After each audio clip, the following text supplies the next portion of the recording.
વળી શ્રી હરિ કે સહુ સાંભળો, બહુ બહુ બનાવ્યા મંદિર, અનેક જીવ ઉદ્ધારવા કર્યું કામય નામય ચીર. સુંદર મંદિર સારા થયા સ્થાપી મૂર્તિઓ મનોહર, પણ મદન મોહન મારા મનમાં અતિ સારા લાગે છે સુંદર. સારા અને સુંદર બે પર્યાય વાપર્યા. નાનો દેશની રસોઈ હતી દેહાભિમાનીને દુઃખરૂપ, ત્યાં ત્યાગી હોય તે ટકે બીજાને સંકટ રૂપ. માટે મારે એ મંદિર પર ઘણું ઘણું રહે છે હેત. ધન્ય ધન્ય એ સંતને જે અહીંયા રહે કરી પ્રીત.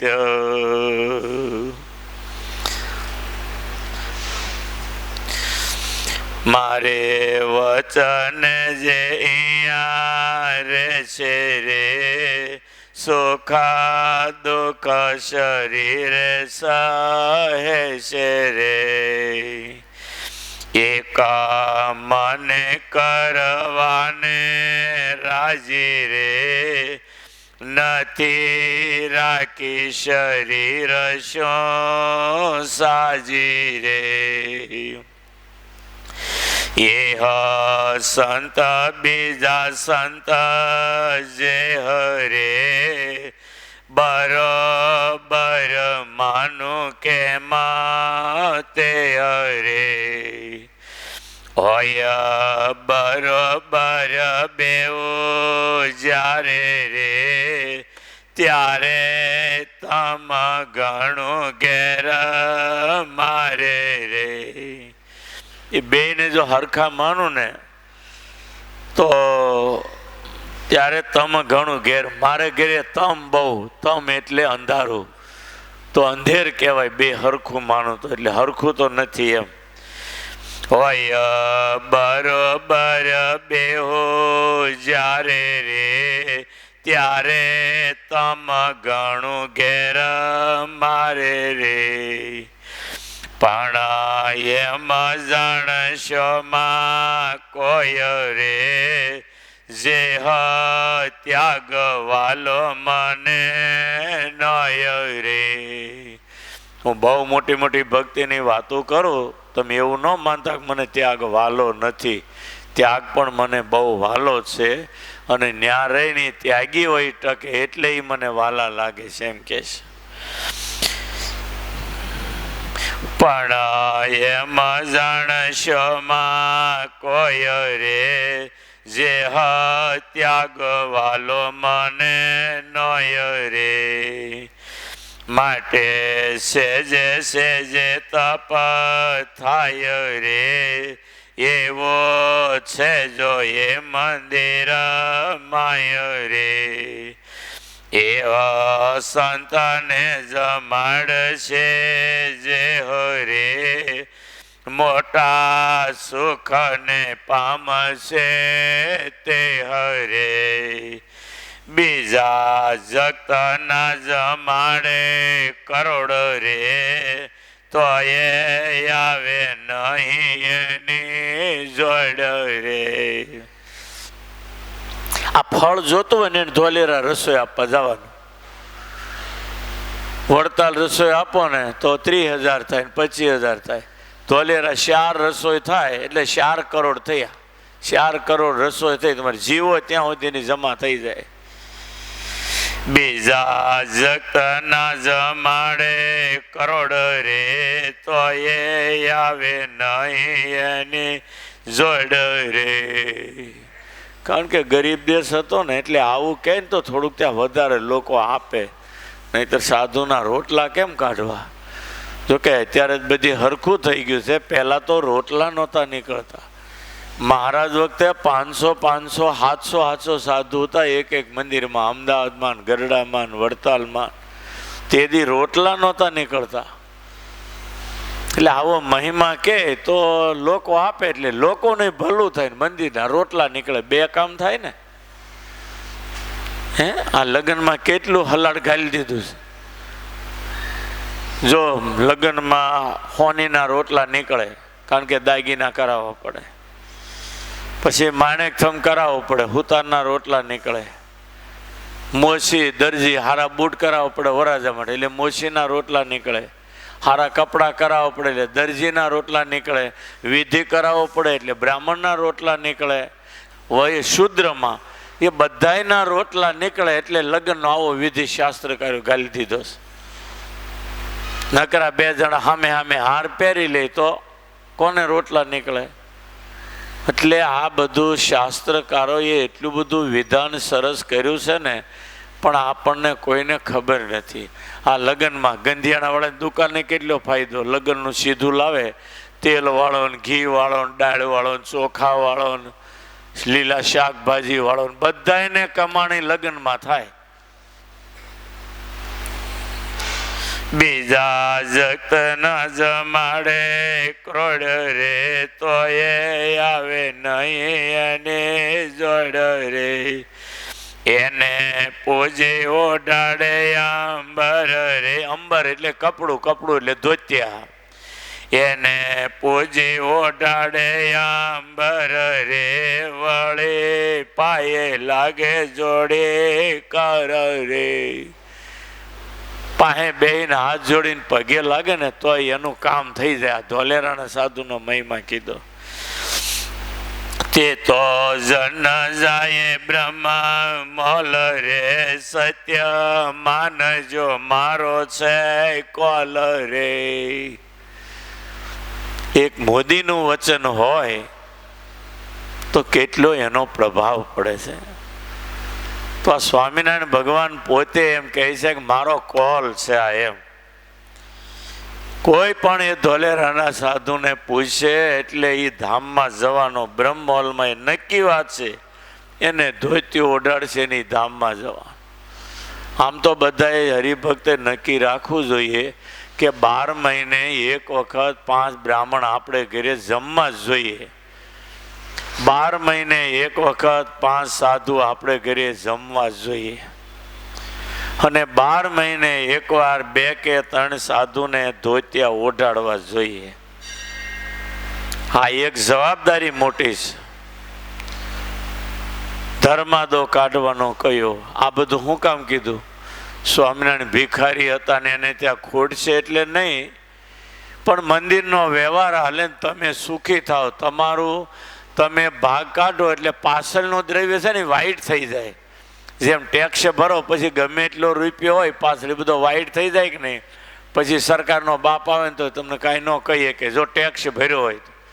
ગોવિંદભાઈ ધોળકિયા ચોખ્ખો ટેક્સ ભરે, પાયે પાયનો, એને કોઈ ડર જ નથી. ઉપરથી સરકારે એની સલાહ લે અને ગુજરાતના મુખ્ય નાગરિકનો એવોર્ડ આપ્યો સરકારે.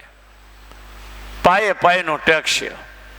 એને નહીં કીધું પણ મને પરબત ભગત કહેતા હતા, ગંગા કાંઠે બેઠા હતા, મારો ભાઈ કહે છે પાયે પાયનો ટેક્સ ભરે, 1 રૂપિયો સરકારનો ખાવાનો નહીં. પછી હું હેરાન કરવાના હતા. અને ટેક્સ ન ભરે તો ઉપાધિનો પાર નથી. સરકારને 30મો ભાગ આપવાનું લખ્યું મનુસ્મૃતિમાં, ભગવાનને 20મો 10મો ભાગ. કારણ કે સ્વામિનારાયણ પૈસાવાળા કરવા આવ્યા હતા એટલે 20માં કીધું, સુખી હોય એને 10મો ભાગ કીધો. કારણ કે સુખી કરવા આવ્યા હતા, લક્ષ્મીનારાયણ દેવ પધરાવ્યા છે એટલે બધા પૈસાવાળા થવાના. એટલે બહુ પૈસો છે એની પાસે 10મો ભાગ હોત માંગ્યો ભગવાને, એને શું ફેર પડે? હજે 5 કરોડ કમાતા હોય તો 50 લાખ આપી દે, એને શું ફેર પડે?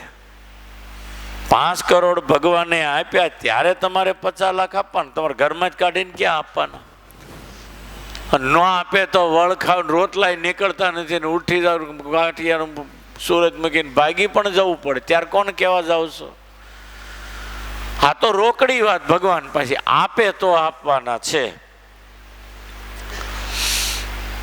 જે જન મારા રાજી પામારે રહે હાથ જોડી ઉભા સામારે એથી સંત બીજા કોણ સારા રે વા સંત લાગે મને પ્યારા રે દેહાભિમાની તો દીઠા ન ગમે રે જો કોઈ ભક્તિથી ભાગતા ભમે રે એમ શ્રી મુકે કહે વળી વળી રે સત્ય લખ્યું જાણજો સાંભળી રે ભગવાનને મોઢે સાંભળ્યા પછી લખું સ્વામી કે નહીતર એમ થશે કે એનું ધોલેરા એટલે મેળા માખણ લગાડવા એમ કે ને કહો એટલે ખુલાસો કરે કે મેં સાંભળ્યું છે ને ભગવાનને મોઢે એ લખું છું મારું ઘરનું નથી એમ જેવો સંતનો કર્યો સત્કાર રે તેવો મૂર્તિમાં છે ચમત્કાર રે જે દિનથી બેઠી મૂર્તિ રે તે દિનથી થયું સુકાયતી રે શેરમાં પણ થયો સમાસ રે દેશી પ્રદેશી વસ્યા કરી વાસ રે જ્યાં હતા વાહડાના ઘર રે ત્યાં થઈ હવેલીઓ સુંદર રે તે તો મદન મોહન પ્રતાપ રે સહો સુખિયા થયા છે આપ રે તે તો જાણે છે પોતાના જન રે બીજાને તો મનાય નહીં મન રે પણ જાણે અજાણે જે જન રે કરશે મદન મોહન ના દર્શન રે તે તો આલોક પરલોક માઈ રે મોટા સુખ ને પામે સદાઈ રે આ બે લીટીમાં હું કીધું સમજ્યા પણ જાણે અજાણે જે જન રે કરશે મદન મોહન ના દર્શન રે તે તો આલોક પરલોક માઈ રે મોટા સુખ ને પામે સદાઈ રે મદન મોહન ના દર્શન કરો ને ધામમાં જો સુખી તો વાત કરી પણ એ પરલોકની વાત થઈ પણ આમાં એમ કે છે કે જાણે અજાણે તે તો આલોક પરલોક ને માં એટલે આલોકમાં પણ સુખી થવાનું સાધન પૈસાવાળા થવું હોય દીકરાવાળા થવું હોય કે વિદ્યા મેળવવી હોય તો એ મદન મોહન મહારાજના દર્શન કરો એટલે મોક્ષ તો મળવાનું નક્કી પણ આલોકમાં તમારી જે ઈચ્છાઓની સુખ મળે આમાં નિષ્કવાન સ્વામી છે ને બહુ જગ્યાએ મર્મ ને રહસ્ય વાપર્યું એ વિચાર કરીએ તો ખબર પડે ગબરગઢ 100 વખત વાંચે ને તો એમાં ક્યાંય ખબર ન પડે જાણે અજાણે લેશે જે નામ રે તે તો જન છે પૂર્ણ કામ રે ભાવ સહિત કરશે ભજન રે તેનો બ્રહ્મ મોલે છે સાધન રે તે સારું છે ધોલે રે ધામ રે બહુ જીવનું કરવા કામ રે દેશી પ્રદેશી આવી ત્યાં બહુ રે કરે હરિના દર્શન સહુ રે ગરડા માટે વડતાલ માટે દેશી પ્રદેશી દર્શન એવું ન લખ્યું અને ધોલેરા માટે લખ્યું દેશી પ્રદેશી દર્શને આવશે એટલે એ નિષ્કવાન સ્વામીનું વચન કરવા ભગવાને મોદીમાં પ્રેરણા કરી અને અત્યારે પરદેશી આવે છે એરપોર્ટ તૈયાર થાય લ્યો આ એક સંતના વચનને સત્ય કરવા માટે આખું માળખું ફેર્યું જેમ પંચાળામાં ઝીણાભાઈને બહુ દુઃખ આવ્યું ને ત્યારે મહારાજે એક ભગતને સમાધિ કરીને વિદેશમાં મોકલ્યા યુરોપમાં બાકર સાહેબને ત્યાંથી લાવ્યા અને એ ઓળખું આવતું હતું ને પોરબંદર ભૂલું પડ્યું ને પોરબંદરને ખાડે ન રહ્યું ને આગળ નીકળી ગયું તો વળી બીજા ભગતને આકાશ માર્ગે દોડાવ્યા ને એ હોડકા માટે મોકલ્યા જહાજમાં અને કહ્યું ભાઈ તમારે આમ નથી જવાનું, પોરબંદરને ખાડે પાછું વાળો, આમ આગળ રહી ગયું. અને પોરબંદરને ખાડે ઉતર્યા, ત્યાં ભગવાનનો કાગળ લઈને પંચાળાથી માણસ આવી ગયો પોરબંદરને ખાડે. અને અંગ્રેજની સાવણીમાં એ બંદરેથી ઉતરીને સાવણીમાં બેઠો હતો, ત્યાં કાગળ ભગતે જઈને આપ્યો. એ ભગતનું નામ ભૂલી ગયું, આધારાન સ્વામીના ગ્રંથમાં છે, હરિચરિત્ર ચિંતામણીમાં છે. એ ભગતે કાગળ આપ્યો ને એમાં લખેલું કે તમે સીધા પંચાળા ન આવતા, અહીંથી રાજકોટ જઈજો ને ત્યાં કેટલાય કાઠીઓ દીકરીઓને મારી નાખવાનો ધંધો કરે, એને તમે દંડ આપો ને એની રિવાજ બંધ કરાવો ને પછી પંચાળા આવજો. પંચાળામાં રબારીઓ ઝીણાભાઈના ખેતર બધા વાવતા હતા ને ઝીણાભાઈને હારા કશું નહોતા આપતા, લ્યો બાપનું હોય એમ કરી બેઠા હતા ને રબારી માથા ભારે. ઝીણાભાઈ બિચારા ભોળા પડતા હતા, ગમે એમ તો અક્ષરધામના મુક્ત તરીકે ઝઘડો કરવા જાય નહીં. એ કાળા કપડા પહેરેલા 40 મગાવ્યા હતા મહારાજે, અને બાકર સાહેબે ત્યાંથી 200 માણસ મોકલ્યા. કાળા કપડાવાળાની પંચાળામાં ખાડામાં અનાજના ઢગલા હતા. સૌથી પહેલા તો મહારાજ પંચાળા ગયા ને ત્યારે કીધું કે મારે જમવું છે, તાકે બે હો તો રાંધી દઈએ. જે ભગવાને કહ્યું કે નહીં, અત્યારે ને અત્યારે મારે જે હોય જોઈએ છીએ. એટલે કોદરીનો રોટલો આપ્યો, ગાજરનું અથાણું દૂધ આપ્યું. મહારાજને ભાવ્યું નહીં પણ જમી લીધા. જમીન બહાર ખાટલે બેઠા. પછી ઝીણાબેન કહ્યું સાચું બોલો, તમારે ખાવામાં નથી કાંઈ ઘરમાં? તો મહારાજ થાય છે તો બહુ જાજુ, પણ ઓલા રબારીઓ ખેતર વાવે ને મોટા મોટા ઢગલા થાય છે, પણ કશું આપતા નથી. આ કેમ દિવસો કાઢીએ તો અમે જાણીએ છીએ. મહારાજ કે તો વાસ ઠામ લખ્યું છે, જાજા ઠામ તૈયાર કરો, 5-15 કળશી અનાજમાં એવા ઠામ તૈયાર કરો. તો કે મહારાજ 5 પાલી અનાજ નથી તો 5 કળશીની ક્યાં વાત કરો છો? એ વખતે અંગ્રેજ આવી ગયેલી હોય. ઠામ તૈયાર કરવાનું કે ઓલા સીમાડે આવ્યા ને ખળામાં રબારીઓ હતા ને ત્યાં ભડાકા કર્યા બધા કાળા કપડાવાળાએ. અને રબારી જોઈ ગયા કે એલા અંગ્રેજના માણસો જો પકડ્યા ને તો મારી નાખશે, ભાગ્યા ત્યાંથી. એ ભડાકા સાંભળે શ્યાલી બોલાવ્યા હતા ને 200 અંગ્રેજે મોકલ્યા કે હું એનું કરેલું રાજ ભોગવું છું. એ 40 મગાવે ને હું 200 મોકલું બંદૂકધારીઓ. તમતારે જેનું જે કામ છે એ થઈ જશે, પણ હું નાનો છું ને એટલું નહીં આવવું જોઈએ. પછી અને મને તો ભગવાને કહે છે બહુ મોટું રાજ આપ્યું છે, મારે એ રાજ નથી જોતું, મને તો બહુ મોટું દુનિયાનું રાજ આપ્યું છે કે ભગવાન. એ બાકર સાહેબને ત્યાં જ્ઞાન થઈ ગયું, બોલો. અને પછી ઓલા ગયા રબારીઓ, એ ગયા અને પછી ગાડા લાવી 200 જણા પાછા પંચાળામાં ગયા. મહારાજને મળ્યા ઓલા ભગત વજયસંઘ ભગતે પછી મહારાજને ઓળખાણ કરાવી ઓલાને કે જો આ ભગવાન.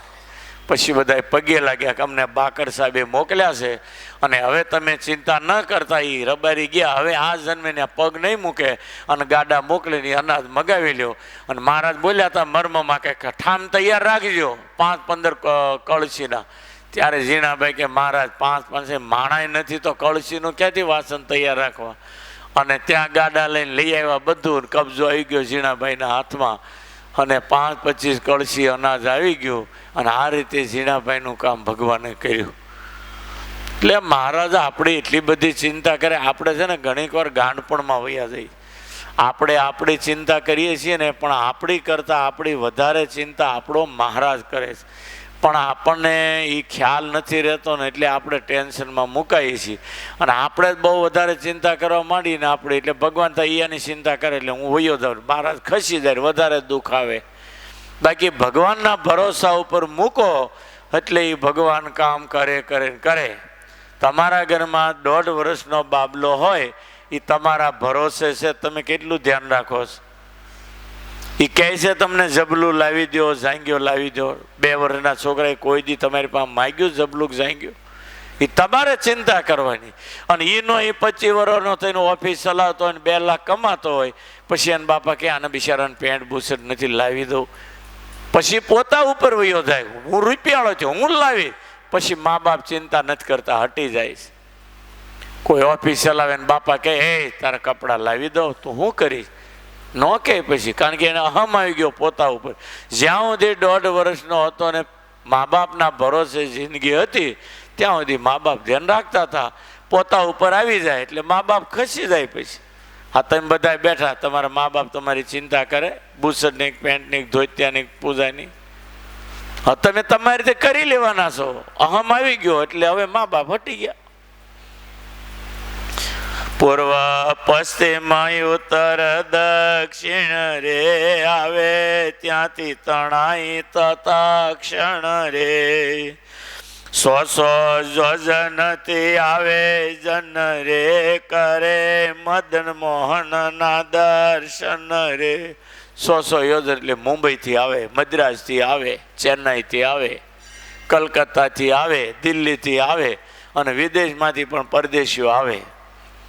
તે તો અવિચળ ધામમાં આપે રે, જાશે પ્રગટ પ્રભુ પ્રતાપે રે.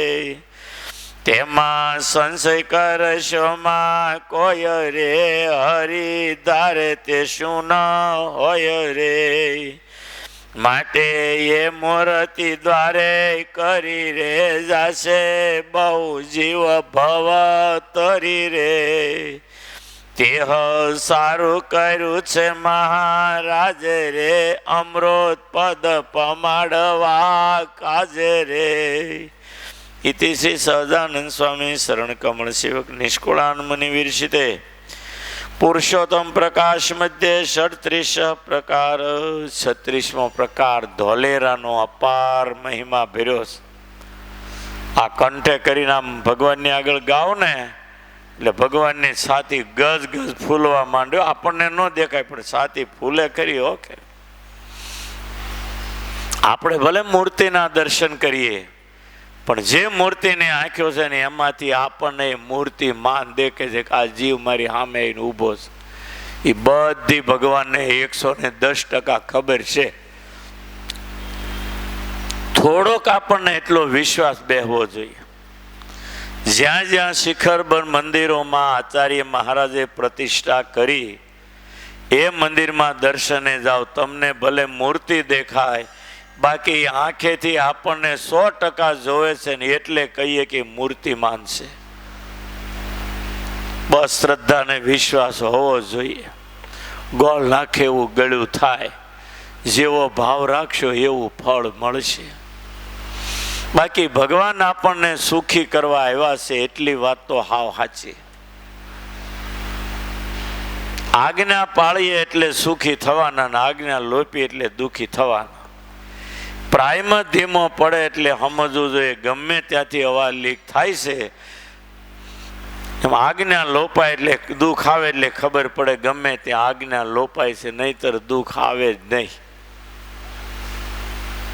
આપણી સ્વભાવ અને પ્રકૃતિ એટલા બધા ખરાબ છે ને, મારા સહિત તમને બધાને કહું છું, હું હોતે ને એમાં આવી જાઉં.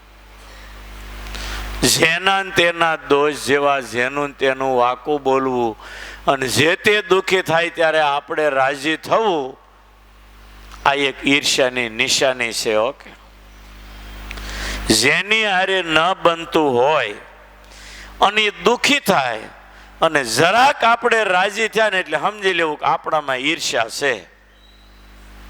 આપણામાં ઈર્ષ્યા છે એ ખબર કેમ પડે? જેની હારે નથી બનતું એ દુઃખી થાય, આપણે જરાક રાજી થયા એટલે સમજી લેવું આપણામાં ઈર્ષ્યા છે. અને એટલે ભોમાંથી ભાલા નીકળે ન હોય ત્યાંથી દુઃખ આવીને ઊભા રહે. કોઈ દિવસ કોઈનું ખરાબ જાહેર કરવું જ નહીં. મહારાજે જજમેન્ટ આપ્યું, ગુહ્ય વાત કોઈની પ્રકાશ કરવી નહીં. હાચી હોય કે ખોટી હોય, કોઈનું તમે જાહેર કર્યું ખરાબ એટલે ભયંકર પાપ, પાપ ને પાપ. ઘણાની ક્લિપો બહાર પડે લોકો મળે પ્રસાર કરવા, એનું ફળ એટલું બધું ખરાબ ભોગવવું પડે ન પૂછો વાત. આપણા દુશ્મનનું ભોંડું થતું હોય આપણે બોલાય નહીં, ગમે એવો દુશ્મન હોય. આજે એકબીજાની ખરાબ વાતો જાહેર થાય, ક્લિપ આવે ને એટલે લોકો તરત મળે પ્રચાર કરવા,